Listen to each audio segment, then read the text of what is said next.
નમસ્તે વિદ્યાર્થી મિત્રો, સ્વાગત છે તમારું અમારી યુટ્યુબ ચેનલમાં.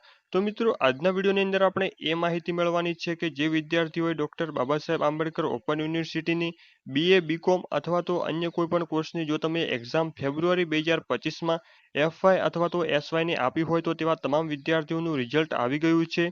આ ઉપરાંત જે વિદ્યાર્થીઓની એટી આવી હોય અને ફેબ્રુઆરી 2025માં એની એક્ઝામ આપી હોય તો તેનું રિઝલ્ટ પણ આવી ગયું છે. તો જે વિદ્યાર્થીઓએ પરીક્ષા આપી હોય તેવા તમામ વિદ્યાર્થીએ પોતાનું રિઝલ્ટ ડાઉનલોડ કરી દેવાનું રહેશે. તો મિત્રો, આ રિઝલ્ટ કેવી રીતે ડાઉનલોડ કરવું તેની તમામ માહિતી તમને આ વિડીયોમાં આપવામાં આવશે. અને મિત્રો, અમારી ચેનલમાં નવા હોય તો ચેનલને સબસ્ક્રાઇબ અને બેલ આઇકન દબાવી દેજો, જેથી નવા વિડીયોની નોટિફિકેશન સૌથી પહેલાં તમને મળી શકે. તો ચાલો મિત્રો, વિડીયોની શરૂઆત કરીએ. તો મિત્રો, રિઝલ્ટ ડાઉનલોડ કરવા માટે સૌથી પહેલાં તમારા મોબાઈલ અથવા તો લેપટોપમાંથી કોઈપણ ઇન્ટરનેટ બ્રાઉઝરને ઓપન કરી લેશું અને સર્ચ બોક્સમાં ટાઈપ કરવાનું રહેશે BOU રિઝલ્ટ. જેવું તમે BOU રિઝલ્ટ ટાઈપ કરી તેને સર્ચ કરશો એટલે આ મુજબની લિંક સૌથી પહેલાં તમને જોવા મળશે. તો મિત્રો, આ જે લિંક આપેલી છે તેના પર તમારે ક્લિક કરી દેવાનું રહેશે. તો જેવું તેના પર તમે ક્લિક કરશો એટલે આ મુજબનું પેજ જોવા મળશે. તો મિત્રો, અહીંયા થોડા તમારે નીચે જવાનું રહેશે. તો મિત્રો, અહીંયા સૌથી પહેલાં તમને જોવા મળશે લખેલું ફેબ્રુઆરી 2025.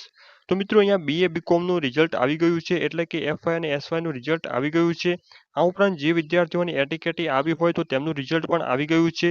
તો મિત્રો, રિઝલ્ટ ડાઉનલોડ કરવા માટે સૌથી પહેલાં તમારે BA BCom જે લખેલું છે તેના પર ક્લિક કરી દેવાનું રહેશે. તો જેવું તેના પર તમે ક્લિક કરશો એટલે આ મુજબનું પેજ ઓપન થઈ જશે.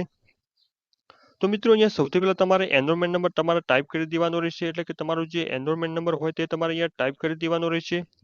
ત્યારબાદ તમારે કોર્સ પસંદ કરવાનો રહેશે, એટલે કે તમે કયો કોર્સ કરી રહ્યા છો તે તમારે કોર્સ પસંદ કરવાનો રહેશે. ત્યારબાદ તમારે ફેબ્રુઆરી 2025 ઉપર ટિક કરવાનું રહેશે. તેના પર ટિક કર્યા બાદ તમારે શો રિઝલ્ટ જે લખેલું છે તેના પર તમારે ક્લિક કરી દેવાનું રહેશે. તો મિત્રો, જેવું તેના પર તમે ક્લિક કરશો એટલે તમારું રિઝલ્ટ ઓપન થઈ જશે. તો મિત્રો, આ તમારું રિઝલ્ટ ડાઉનલોડ કરવા માટે સૌથી પહેલાં તમારે જનરલ રિપોર્ટ સ્ટેટમેન્ટ જે લખેલું છે તેના પર તમારે ક્લિક કરી દેવાનું રહેશે. તો મિત્રો, જેવું તેના પર તમે ક્લિક કરશો એટલે તમારું રિઝલ્ટ ડાઉનલોડ થઈ જશે. તો મિત્રો, આવી રીતે તમામ વિદ્યાર્થીએ પોતાનું રિઝલ્ટ ડાઉનલોડ કરી દેવાનું રહેશે. અને મિત્રો, જો તમારા રિઝલ્ટની અંદર SC લખેલું આવે તો તેનો મતલબ એવો થયો કે તમે એ વિષયની અંદર પાસ થયા છો. અને મિત્રો, જો તમારા રિઝલ્ટની અંદર NC લખેલું આવે તો તેનો મતલબ એવો થયો કે તમે તે વિષયની અંદર ફેલ થયા છો. તો મિત્રો, આવી રીતે તમામ વિદ્યાર્થીએ પોતાનું રિઝલ્ટ જોઈ લેવાનું રહેશે.